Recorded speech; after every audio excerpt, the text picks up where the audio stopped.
স্বাগত নিউজ 24 সংবাদে আপনাদের সাথে আছি আমি সোহাগ বক্স। একজন ব্যক্তি তার জীবদ্দশায় সর্বোচ্চ 10 বছরের বেশি প্রধানমন্ত্রী না থাকার বিষয়ে প্রায় সব দল একমত। তবে জাতীয় সাংবিধানিক কাউন্সিল বা এসসিসি গঠনের প্রস্তাব থেকে ঐকমত্য কমিশন সরে এসেছে, এমনটি জানিয়েছেন ডক্টর আলী রিয়াজ। বিএনপি স্থায়ী কমিটির সদস্য সালাউদ্দিন আহমেদ বলেন, এর মাধ্যমে নির্বাহী বিভাগের ক্ষমতা কমবে, রাষ্ট্র ও সরকার পরিচালনা কঠিন হবে। এদিকে রাষ্ট্রের মূলনীতি কি হবে তা নিয়ে বৈঠকে একমতে আসতে পারেনি রাজনৈতিক দলগুলো। রাষ্ট্রের ক্ষমতা কাঠামোতে ভারসাম্য আনতে জাতীয় সাংবিধানিক কাউন্সিল বা এনসিসি গঠনের প্রস্তাব করেছিল সংবিধান সংস্কার কমিশন। এ নিয়ে রাজনৈতিক দলগুলোর সঙ্গে জাতীয় ঐকমত্য কমিশনের কয়েক দফা বৈঠকের পর জানা গেল প্রতিষ্ঠানটির নাম ও কাঠামোতে পরিবর্তন আনতে চায় কমিশন। এনসিসির বদলে এর নতুন নামকরণ করা হয়েছে সাংবিধানিক এবং সংবিধিবদ্ধ প্রতিষ্ঠানের নিয়োগ কমিটি। এতে সদস্য থাকবেন প্রধানমন্ত্রী, উচ্চ ও নিম্নকক্ষের স্পিকার এবং ডেপুটি স্পিকার, বিরোধী দলীয় নেতা, প্রধান বিরোধী দল ব্যতীত অন্য দলগুলোর পক্ষ থেকে একজন প্রতিনিধি, এছাড়া রাষ্ট্রপতি এবং প্রধান বিচারপতি মনোনীত একজন করে প্রতিনিধি। ফরেন সার্ভিস একাডেমিতে ঐকমত্য কমিশনের বৈঠকে পরিবর্তনের এই বিষয়টি তুলে ধরেন কমিশন সভাপতি ডক্টর আলী রিয়াজ। তবে এই প্রস্তাবনার সঙ্গে একমত নয় বিএনপি। তারা মনে করে এর মধ্য দিয়ে রাষ্ট্রের নির্বাহী বিভাগের ক্ষমতা অনেকটাই কমে যাবে। বিএনপির পরামর্শ, সাংবিধানিক প্রতিষ্ঠানগুলোর জন্য যে বিদ্যমান আইন আছে সেগুলোর সংশোধন করা যেতে পারে। শুধুমাত্র নির্বাহী বিভাগকে ক্ষমতা কমিয়ে নির্বাহী বিভাগের ক্ষমতাকে সব জায়গায় কার্টেল করে একটা সুষ্ঠু সরকার পরিচালনা, রাষ্ট্র পরিচালনা কখনো সম্ভব হয় না। আমরা যদি সবসময় মাথায় রাখি যে এক ব্যক্তি স্বৈরাচার হয়েছিল, সেই জন্য নির্বাহী বিভাগকেই দুর্বল করতে হবে এবং লেজিসলেচারকে, সংসদকে দুর্বল করতে হবে, এই আইডিয়া থেকে আমাদের বেরোতে হবে। গণতান্ত্রিক পরিবেশকে নিশ্চিত করতে বিএনপি এবং সমমনা দল যেগুলো আছে তারা যেন এনসিসির বিষয়ে, অর্থাৎ সাংবিধানিক এবং সংবিধিবদ্ধ প্রতিষ্ঠানগুলোতে নিয়োগ কমিটির বিষয়ে তারা যেন ইতিবাচক সিদ্ধান্ত গ্রহণ করেন, এটা আমরা তাদের কাছে আহ্বান রাখতে চাই। একজন ব্যক্তি তার জীবদ্দশায় সর্বোচ্চ 10 বছরের জন্য প্রধানমন্ত্রী হতে পারেন, এমন একটি প্রস্তাবনায় একমতে এসেছে বৈঠকে অংশ নেয়া অনেক রাজনৈতিক দল। তবে বিএনপি এই প্রস্তাবকে সমর্থন জানিয়েছে শর্ত সাপেক্ষে। 2 টার্ম নয়, ম্যাক্সিমাম 10 বছর in the whole life time.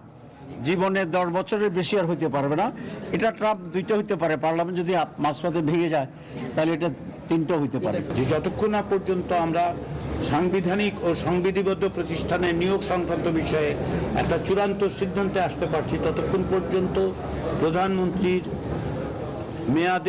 মেয়াদ বিষয়ে চূড়ান্ত সিদ্ধান্ত নেওয়া যাচ্ছে না। 10 বছরের বেশি কোনো ব্যক্তি প্রধানমন্ত্রী থাকতে পারবেন না, এই বিষয়ে আমরা একমত। তবে এই জাতীয় সংস্থাগুলো, এনসিসি বা সাংবিধানিক নিয়োগ কমিটি, এই জাতীয় সংস্থাগুলো যদি দিয়ে নির্বাহী বিভাগের সমস্ত কর্মকাণ্ডকে সমস্ত জায়গায় ইন্টারফেয়ার করার যেখানে সম্ভাবনা থাকে, এগুলো করা হয়, তাহলে আমরা সেই প্রস্তাবটা গ্রহণ করতে পারবো না। সংবিধানের মূলনীতি নিয়েও আলোচনা হয়েছে বৈঠকে। প্রস্তাবিত সাম্য, মানবিক মর্যাদা, সামাজিক সুবিচার, বহুত্ববাদ এবং গণতন্ত্র, এই 5 মূলনীতির বিরোধিতা করেছে কয়েকটি বাম দল।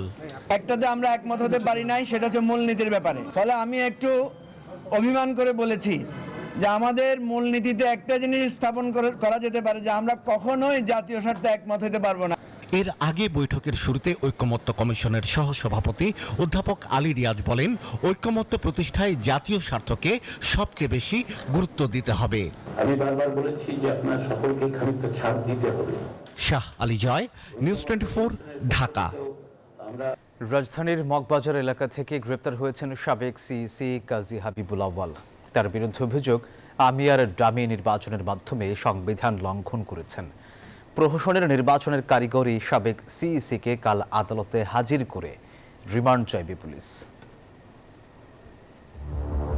2024 সালের 7 জানুয়ারিতে বিএনপি ও সমমনাদের বর্জনে দ্বাদশ জাতীয় নির্বাচন অংশগ্রহণমূলক দেখাতে শরিক ও বিরোধী দল জাতীয় পার্টির জন্য আসন ছেড়ে দেয় আওয়ামী লীগ। নির্বাচনের প্রতিদ্বন্দ্বিতা হয় ক্ষমতাসীন দলের প্রার্থীদের সঙ্গে দলের বিদ্রোহীদের। এই নির্বাচনের নাম হয় আমি আর ডামি নির্বাচন। সেই ভোটের প্রধান নির্বাচন কমিশনার ছিলেন কাজী হাবিবুল আউয়াল। পার পেলেন না কথিত আমি আর ডামি নির্বাচনের কারিগর কাজী হাবিবুল আউয়াল। বুধবার রাজধানীর মগবাজার এলাকা থেকে তাকে আটক করে গোয়েন্দা পুলিশ। পরে জানানো হয় প্রশাসনের নির্বাচনের কুশীলব হিসেবে বিএনপির মামলায় তাকে গ্রেফতার করা হয়। সাংবিধানিক পথে থেকে সংবিধান লঙ্ঘন করে এবং আচরণবিধি লঙ্ঘন করে যে ভোটার যারা নির্বাচনে জয়ী হয়েছে মর্মে গেজেট প্রকাশ করা, এই ধরনের একটি ঘটনাকে কেন্দ্র করে তার বিরুদ্ধে মামলা হয়। যে মামলার সে 20 নম্বর আসামি। আজ দুপুর 1টার দিকে গোয়েন্দা পুলিশের একটি টিম মগবাজার থেকে তাকে গ্রেফতার করে। এর আগে রোববার রাতে রাজধানীর উত্তরা থেকে গ্রেফতার হন কথিত রাতের ভোটের কারিগর সাবেক সিইসি KM নুরুল হুদা। সেখানে তিনি মব জাস্টিসের শিকার হন। পরে আদালত তাকে 4 দিনের রিমান্ড মঞ্জুর করেন। মামলার আরেক আসামি বিনা ভোটের সংসদের কারিগর কাজী রকিবউদ্দিন আহমেদ এখনো পলাতক। পুলিশ বলছে বিতর্কিত নির্বাচন আয়োজনের সাথে জড়িত সকল আসামিকে গ্রেফতার করা হবে। আরিফুল ইসলাম, নিউজ 24, ঢাকা। বিডিআর হত্যাকাণ্ড ছিল দীর্ঘমেয়াদী ষড়যন্ত্রের ফল, যেখানে তৎকালীন রাজনৈতিক নেতাদের বিভিন্ন মাত্রায় সংশ্লিষ্টতার প্রমাণ পাওয়া গেছে। তৎকালীন গোয়েন্দা সংস্থাগুলো দায়িত্ব পালনের চরম অবহেলা ও ব্যর্থতার পরিচয় দিয়েছে বলে জানিয়েছে জাতীয় স্বাধীন তদন্ত কমিশন। বুধবার ব্রিফিংয়ে এসব কথা জানান স্বাধীন তদন্ত কমিশন। 2009 সালের 25 ও 26 ফেব্রুয়ারি ঢাকার পিলখানায় বিডিআর সদর দপ্তরে ভয়াবহ হত্যাকাণ্ড। দেশের গণ্ডি পেরিয়ে আন্তর্জাতিক অঙ্গনে আলোড়ন তুলে এই ঘটনা। সেই বিদ্রোহের পর সীমান্ত রক্ষাকারী বাহিনী বিডিআর এর নাম বদলে যায় বিজিবি। পরিবর্তন আসে পোশাকেও। ক্ষমতার পালাবদলে অন্তর্বর্তী সরকার দায়িত্ব নেয়ার পর বিডিআর বিদ্রোহের ঘটনা পুনঃতদন্তের দাবি জোরালো হয়। বিষয়টি আদালতেও গড়ায়। পরে গত বছর ডিসেম্বরে জাতীয় স্বাধীন তদন্ত কমিশন গঠন করে সরকার, যার নেতৃত্বে আছেন বিডিআর এর সাবেক মহাপরিচালক অবসরপ্রাপ্ত major general ALM Fazlur Rahman. বুধবার সংবাদ সম্মেলনে কমিশনের সভাপতি বলেন, রাজনৈতিকভাবে সমস্যা সমাধানের নামে কালক্ষেপণ, সশস্ত্র বাহিনী ও আইন শৃঙ্খলা বাহিনী নিষ্ক্রিয় থাকার কারণেই সেদিন অপরাধগুলো সংগঠিত হয়েছে। পুরো ঘটনাটি ভিন্ন খাতে প্রভাবিত করার চেষ্টা করা হয়। তদন্তকে ভিন্ন খাতে প্রবাহিত করবার জন্য জঙ্গিবাদকে আনার চেষ্টা করা হয়েছে। 1, 2 নম্বর হলো যে মাদ্রাসার ছাত্রদেরকে ব্যাপকভাবে বিডিআরে নেওয়া হয়েছে 35%-এর মতো, এরকমও কথা বলা হয়েছে। বিডিআর বিদ্রোহ হত্যাকাণ্ডের ঘটনার সঙ্গে বিদেশি সংশ্লিষ্টতা নিয়ে ভুক্তভোগী ও প্রত্যক্ষদর্শীদের কাছ থেকে বেশ কিছু তথ্য পাওয়ার কথাও জানান কমিশনের সভাপতি। এই পর্যায়ে রাজনৈতিক নেতৃবৃন্দ জড়িত এইরকম তথ্য আমরা পেয়েছি। এর 2 জন পালিয়ে থাকা রাজনীতিবিদ, তারা ওয়েবসাইটের মাধ্যমে ইমেলের মাধ্যমে তাদের সাক্ষ্য দিয়েছেন। 50-এর অধিক ব্যক্তির সাক্ষ্য গ্রহণ এখনো বাকি আছে। এছাড়া কিছু সংখ্যক ব্যক্তির পুনঃসাক্ষ্য গ্রহণেরও প্রয়োজন হবে। এ পর্যন্ত 8 জন রাজনৈতিক নেতার সাক্ষ্য গ্রহণ করা হয়েছে, যাদের মধ্যে 3 জন কারাগার থেকে, 3 জন উপস্থিত হয়ে এবং 2 জন বিদেশে পলাতক অবস্থায় ইমেইলের মাধ্যমে সাক্ষ্য দিয়েছেন। আওয়ামী লীগ নেতা মির্জা আজম ও জাহাঙ্গীর কবির নানক ইতিমধ্যে চিঠির মাধ্যমে লিখিত বক্তব্য দিয়েছেন। তাদের কর্মকর্তা, তাদের শুধু হেড নয়। মাসুদ সুমন, নিউজ 24, ঢাকা। প্লাস্টিক ব্যবস্থাপনা ঠিক না থাকায় জীববৈচিত্র্য ধ্বংসের মুখে, এমনটাই বলেছেন প্রধান উপদেষ্টা ডক্টর মোহাম্মদ ইউনূস। বুধবার রাজধানীর চীন মৈত্রী সম্মেলন কেন্দ্রে পরিবেশ ও বৃক্ষ মেলার উদ্বোধনী অনুষ্ঠানে এই কথা বলেন তিনি। পরিবেশ রক্ষায় সরকারি অফিস আদালতে ওয়ান টাইম প্লাস্টিক পণ্য বর্জনের নির্দেশ দেন প্রধান উপদেষ্টা। পাশাপাশি দেশের জনগণকেও তা বর্জনের আহ্বান জানান সরকার প্রধান। বুধবার রাজধানীর চীন মৈত্রী সম্মেলন কেন্দ্রে বিশ্ব পরিবেশ দিবস ও জাতীয় বৃক্ষরোপণ অভিযানের অনুষ্ঠান হয়। পরিবেশ মেলা ও বৃক্ষ মেলার উদ্বোধনী অনুষ্ঠানে দেশের পরিবেশ ও জলবায়ু ইস্যুতে বক্তব্য রাখেন প্রধান উপদেষ্টা। তিনি বলেন, প্লাস্টিক ব্যবস্থাপনা ঠিক না থাকায় জীববৈচিত্র্য ধ্বংসের মুখে পড়েছে। প্লাস্টিকের দূষণ রোধে জেগে উঠতে হবে, সমাধান করতে হবে। প্লাস্টিক এমন জিনিসে দাঁড়িয়ে গেছে যে ক্রমাগত হুঙ্কার দিচ্ছে, হয় আমরা থাকবো না হয় তোমরা থাকবে। প্লাস্টিক ব্যবস্থাপনা ঠিকঠাক না থাকায় পৃথিবীর জলাশয়গুলো পলিথিন আর প্লাস্টিকে ছেয়ে গেছে, কাজেই আমাদের আর দেরি করার সময় নেই। আমাদের এখনই জেগে উঠতে হবে যে এই সমস্যার সমাধান না হলে আমাদের অস্তিত্ব নাই। প্রধান উপদেষ্টা বলেন, যুদ্ধ বিগ্রহ সামনে চ্যালেঞ্জ তৈরি করেছে। প্রকৃতির সাথে তাল না মিলিয়ে উল্টো পথে চলছে মানুষ। অন্তর্বর্তী সরকার কিছু উদ্যোগ নিয়েছে এই কথা উল্লেখ করে তিনি বলেন, সেটি বাস্তবায়ন করলে বন্যপ্রাণী ফিরে আসবে বনে। আমি দেশের সকল নাগরিকের প্রতি ওয়ান টাইম প্লাস্টিক পণ্য ব্যবহার বন্ধ করে দেওয়ার জন্য আবেদন করছি। এর প্রাথমিক পদক্ষেপ হিসেবে আমি ইতিমধ্যে সরকারি সকল কার্যালয়কে একটি সুনির্দিষ্ট সময়সীমার মধ্যে ওয়ান টাইম প্লাস্টিকের ব্যবহার বন্ধ করার নির্দেশ দিচ্ছি। অন্তর্বর্তীকালীন সরকার স্বল্প সময়ের মধ্যে পরিবেশ সংরক্ষণের বিষয়ে কিছু উদ্যোগ নিয়েছে। আমরা বিশ্বাস করি এই উদ্যোগগুলো সফলভাবে বাস্তবায়িত হলে শালবন, সোনাদিয়া বন আর চুনতি বন তার হারানো রূপ ফিরে পাবে। অধ্যাপক ইউনুস বলেন, নতুন প্রজন্ম দূষণমুক্ত শহর দেখতে পারবে, যেমন তরুণ প্রজন্মের অসীম শক্তি জুলাইয়ে দেখেছে। জলবায়ু মোকাবেলায় তরুণদের এগিয়ে আসার আহ্বান জানান তিনি। আমি দেশের তরুণ সমাজের প্রতি আহ্বান জানাই। মারুফা রহমান, নিউজ 24, ঢাকা। বর্তমানে কমিশনে আস্থা রাখতে চায় জামাত, তবে জাতীয় নির্বাচনের আগে চায় স্থানীয় নির্বাচন। নিবন্ধন এবং প্রতীক ফিরে পাওয়ার পর বুধবার প্রধান নির্বাচন কমিশনারের সঙ্গে বৈঠক শেষে এমন মন্তব্য করেছেন দলটির সহকারী সেক্রেটারি জেনারেল হামিদুর রহমান আজাদ। প্রবাসীদের ভোটাধিকারের ক্ষেত্রে পোস্টাল ভোট বা অনলাইন ভোট দুইটি পদ্ধতিকেই অগ্রাধিকার দিচ্ছে জামাত। মঙ্গলবার রাতে দাঁড়িপাল্লা প্রতীক সহ জামায়াতের নিবন্ধন ফিরিয়ে দিয়ে প্রজ্ঞাপন জারি করে নির্বাচন কমিশন। এর মধ্য দিয়ে ত্রয়োদশ জাতীয় সংসদ নির্বাচনে নিজ প্রতীকে অংশ নিতে আর কোনো বাধা নেই দলটির। নিবন্ধন ও প্রতীক ফিরে পাওয়ার পর বুধবার প্রধান নির্বাচন কমিশনারের সঙ্গে বৈঠক করে জামায়াতের প্রতিনিধি দল। সেখানে তারা নির্বাচন অংশগ্রহণমূলক করতে একাধিক প্রস্তাব তুলে ধরেন। বৈঠক শেষে হামিদুর রহমান আজাদ বলেন, আদালতের রায় বাস্তবায়নের মাধ্যমে প্রমাণ হয়েছে অন্যায়ভাবে রাজনৈতিক কারণে জামায়াতের নিবন্ধন ও প্রতীক বাতিল করেছিল আওয়ামী লীগ। এ সময় স্থানীয় সরকার নির্বাচন ও নির্দলীয় সরকারের অধীনে করার প্রস্তাব দেন তিনি। দাবি জানান, জাতীয় নির্বাচনের আগে স্থানীয় সরকার নির্বাচনের ন্যাশনাল ইলেকশনের আগে আমাদের দাবি লোকাল গভর্নমেন্ট ইলেকশন করা। এটা এবারের জন্য, ভবিষ্যতের জন্য অন্তর্বর্তীকালীন সরকার বা যেই ফর্মে নিরপেক্ষ নির্দলীয় সরকার আসবে তার অধীনে করা। বৈঠক শেষে জানানো হয়, পিআর পদ্ধতির মাধ্যমে সুষ্ঠু নির্বাচনের আনুষ্ঠানিকভাবে দাবি তুলেছে জামায়াত। প্রবাসীদের ভোটাধিকারের ক্ষেত্রে পোস্টাল ভোট বা অনলাইন ভোট দুটি পদ্ধতিকেই অগ্রাধিকার দিচ্ছে জামায়াত। পিআর পদ্ধতির মধ্য দিয়ে কালো টাকার দৌরাত্ম্য রহিত হবে, সন্ত্রাসী কার্যক্রম বন্ধ হবে, ম্যাক্সিমাম ভোটারদের ভোটের প্রতিফলন ঘটবে। কারণ এখানে দলীয় নমিনেশন যে বাণিজ্য হয় এটাও বন্ধ হওয়ার যথেষ্ট সুযোগ আছে। আনুষ্ঠানিক বৈঠকের মধ্য দিয়ে এটা দাবি উত্থাপন করেছি, এটা এই পদ্ধতিটা যেন বাংলাদেশে চালু করা হয়। একই দিন দুপুরে আসন্ন জাতীয় নির্বাচনে বিগত 1986 সাল থেকে 2001 সাল পর্যন্ত নির্বাচনী আসন পুনর্বহালের দাবিতে সিএসসির সাথে বৈঠক করেছে সংসদীয় আসন পুনর্বিন্যাসের প্রতিনিধিরা। সামিয়া মাহতাব রোজা, নিউজ 24, ঢাকা। যুদ্ধবিরতির পর মোসাদের গুপ্তচরদের ধরতে ইরান জুড়ে চলছে চিরুনি অভিযান। গুপ্তচর বৃত্তির অভিযোগে 700-র বেশি মানুষকে গ্রেফতার করা হয়েছে। একই সঙ্গে মৃত্যুদণ্ড কার্যকর করা হয়েছে 3 জনের। এর মধ্যেই আইই এর সাথে সহযোগিতা চুক্তি স্থগিতের পরিকল্পনা অনুমোদন করেছে ইরানের পার্লামেন্ট। যুদ্ধবিরতির পরও মধ্যপ্রাচ্যে নতুন করে উত্তেজনার আবহ। মোসাদের গোপন তৎপরতায় নড়েচড়ে বসেছে ইরান। গুপ্তচর শনাক্তে দেশ জুড়ে চলছে চিরুনি অভিযান। সরকারি সূত্র জানায়, এখন পর্যন্ত অন্তত 7 শতাধিক সন্দেহভাজনকে আটক করা হয়েছে।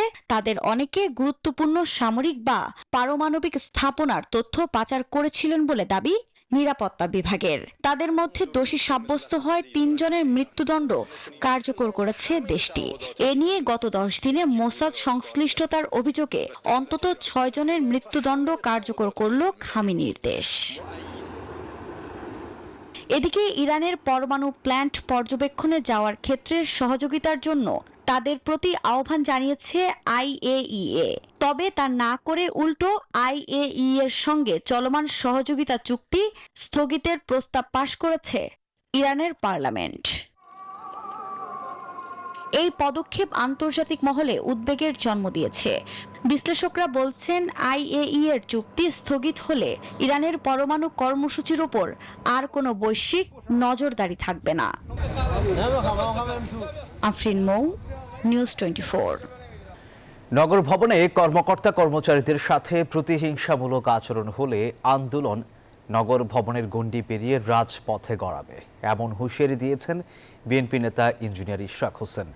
বলেন, মঙ্গলবার আন্দোলনে হামলাকারীরা উপদেষ্টা আসিফ মাহমুদের ঘনিষ্ঠজন। বিগত সময় শপথ নিয়ে আসিফ মাহমুদ যেসব বক্তব্য দিয়েছেন তার জন্য প্রকাশ্যে ক্ষমা চাওয়ার আহ্বান ইশরাকের। নগর ভবনে বিএনপি নেতা ইশরাক সমর্থকদের ওপর হামলার অভিযোগ উঠেছে এক প্রকৌশলী সহ কয়েকজনের বিরুদ্ধে। মঙ্গলবার দুপুরে এই ঘটনায় ইশরাককে মেয়রের শপথ পড়ানোর আন্দোলন চালিয়ে আসা 5 জন আহত হন। এতে ক্ষোভে ফুঁসছে ইশরাক সমর্থকরা। শপথ না পড়ানো এবং নগর ভবনে হামলার প্রতিবাদে বুধবার জাতীয় প্রেস ক্লাবে সংবাদ সম্মেলন করেন ইঞ্জিনিয়ার ইশরাক হোসেন। অভিযোগ করেন, শপথ না পড়িয়ে সরকার একাধিক আইন ও সংবিধান লঙ্ঘন করেছে। এছাড়াও নবাগত একটি রাজনৈতিক দলকে সুবিধা দিতে সরকার পর্যায়ক্রমে তার বিরুদ্ধে অবস্থান নিয়েছে। আদালত যাই বলুক, তারা ইশরাক হোসেনকে ঢাকা দক্ষিণ সিটি কর্পোরেশনের দায়িত্ব নিতে দেবে না। একটি নতুন গঠিত রাজনৈতিক দলকে সুবিধা দেওয়ার জন্য সেটি বাধাগ্রস্ত হতে পারে এবং সেখান থেকে প্রাপ্ত অর্থনৈতিক সুবিধা সেই দলকে গঠনের জন্য কাজে লাগানোর কাজ বাধাগ্রস্ত হতে পারে। এই সকল জিনিস বিবেচনায় তারা এই সিদ্ধান্তটি নিয়েছে। মঙ্গলবার নগরবাসীর স্বতঃস্ফূর্ত আন্দোলনকে প্রতিহত করতে সরকারের মদতপুষ্ট একটি মহল তাদের উপর হামলা করেছে বলেও অভিযোগ করেন ইশরাক। গতকাল হামলার পরিকল্পনা ও বাস্তবায়ন করা হয়েছে স্থানীয় সরকার উপদেষ্টার ঘনিষ্ঠ হিসেবে সুপরিচিত কিছু দুর্নীতিবাজ কর্মকর্তাদের নেতৃত্বে। এরা কেউ কেউ নিজেদেরকে বিএনপি ঘরানার পরিচয় দিলেও তারা দলের কোনো পদে নেই।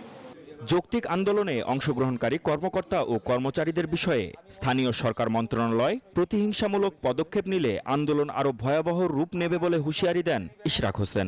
পুনরায় আন্দোলন শুরু হলে তার নগর ভবনের গণ্ডি পেরিয়ে রাজপথে গড়াবে। মাহমুদ হাসান, নিউজ 24, ঢাকা। আগামীকাল থেকে শুরু হতে যাচ্ছে চলতি বছরের উচ্চ মাধ্যমিক সার্টিফিকেট ও সমমানের পরীক্ষা। সকাল 10টায় বাংলা প্রথম পত্রের মধ্য দিয়ে শুরু হবে লিখিত পরীক্ষা, যা চলবে 10 আগস্ট পর্যন্ত। এই বছর মোট 12,51,111 জন শিক্ষার্থী পরীক্ষায় অংশ নিচ্ছেন। এর মধ্যে 9টি সাধারণ শিক্ষা বোর্ডের অধীনে পরীক্ষার্থীর সংখ্যা 10,55,594 জন।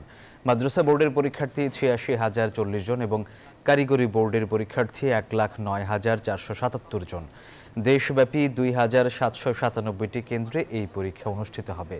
শিক্ষা মন্ত্রণালয় নকল ও প্রশ্ন ফাঁস রোধে দেশের সব কোচিং সেন্টার 15 আগস্ট পর্যন্ত বন্ধ রাখার নির্দেশ দিয়েছেন। এনপিআরের কর্মকর্তা কর্মচারীদের আন্দোলনে আওয়ামী আমলে সুবিধাভোগী ব্যবসায়ীদের ইন্ধন রয়েছে বলে মনে করেন অর্থ উপদেষ্টা ডক্টর সালেউদ্দিন আহমেদ। সচিবালয়ে ক্রয় সংক্রান্ত উপদেষ্টা পরিষদের বৈঠক শেষে তিনি অচল অবস্থা নিরসনে আগামীকাল বৃহস্পতিবার আন্দোলনকারীদের আলোচনার আহ্বান জানান। তবে এ প্রস্তাব প্রত্যাখ্যান করে আগামী 28 তারিখে মার্চ টু এনবিআর কর্মসূচির ঘোষণা দিয়েছে এনবিআর সংস্কার ঐক্য পরিষদ।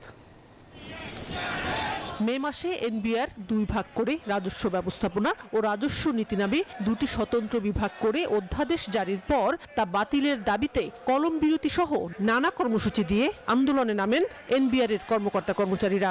বুধবার দুপুর 12টা থেকে 5টা পর্যন্ত কর্মসূচি পালন শেষে 28 তারিখে মার্চ টু এনবিআর কর্মসূচি ঘোষণা দেওয়া হয়।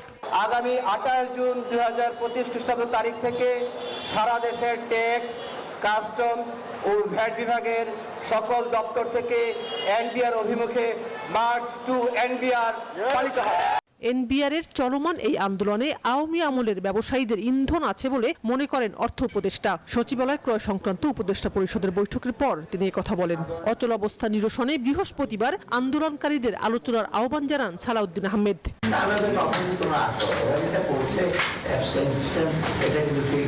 সরকারি কর্মচারী ভিতরে আপনার অনেক রকম বিষয় আছে, ডিসক্রিপেন্সি, অ্যাকাউন্টেবিলিটি, ট্রান্সপারেন্সি না, তাই না? অর্থাৎ এখানে বেশিরভাগ আগের সরকারের সময় কিছু সংখ্যক ব্যবসায়ী তারাই কিন্তু বেনিফিট, ভালো যারা লেভেল প্লেইং ফিল্ড তারা কিন্তু ওদের ধারে কাছে যেতে পারছে না। এর যে স্বার্থ আছে, না হলে হঠাৎ করে ওরা ওদের ক্যারিয়ার টেরিয়ার নিয়ে এত চলে গেল, অন্যায় যদি কিছু ইসে না থাকে, এটা না আমার অনুমান। তবে সরকারের এই আলোচনার প্রস্তাবকে প্রত্যাখ্যান করেছে এনবিআর সংস্কার ঐক্য পরিষদ। আমাদের বিগত আলোচনার অভিজ্ঞতা মোটেই সুখকর নয়। এত বড় কর্মসূচির পেছনে কোন গোষ্ঠীর ইন্ধন খোঁজার প্রয়াস মাঠ পর্যায়ের প্রকৃত তথ্য না পাওয়ার কারণে ঘটেছে বলে আমাদের প্রতীয়মান হয়। এনবিআর কর্মকর্তাদের আন্দোলনের মধ্যেই নেতৃত্বে থাকা 5 কর্মকর্তাকে বদলির আদেশ দেওয়ার পর অচলাবস্থায় তৈরি হয় এনবিআর কার্যালয়। শানাজি আসমিন, নিউজ 24, ঢাকা। দর্শক, এই ছিল নিউজ 24 সংবাদ। এতক্ষণ সাথে থাকার জন্য ধন্যবাদ সবাইকে।